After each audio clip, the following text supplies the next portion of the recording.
আজ করব সেদ্ধ ভাত। এর জন্য আমি ছোট ছোট করে আলু কেটে নিয়েছি আর গ্যাসের মধ্যে একটা হাঁড়ি বসিয়ে দিয়েছি।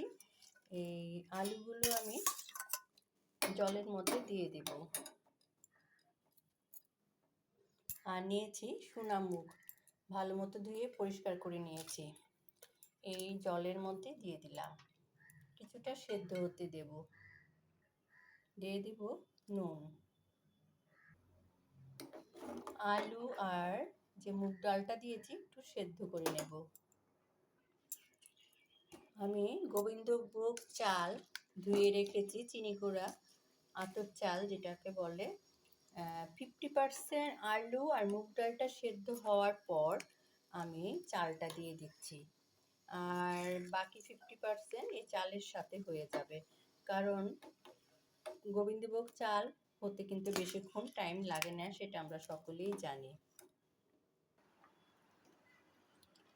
সেদ্ধ ভাত কিন্তু একেবারে হয়ে গেছে। সেদ্ধ ভাত বলুন, ফেনা ভাত বলুন বা জাউ ভাত বলুন, এর থেকে আমি আর নরম করব না।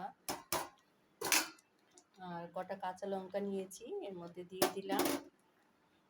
দিয়ে দিচ্ছি 1 চামচ ঘি। এখন আমি ঘিটা ব্যবহার করলাম, আবার যখন পাতে বসবো খাবে তখন আবার আমি উপর থেকে ঘি ছড়িয়ে তারপরে খাবো। কেমন লাগলো আমার এই সেদ্ধ ভাতের রেসিপি অবশ্যই জানাবেন। ভালো লাগলে লাইক আর শেয়ার করে দেবেন। ধন্যবাদ।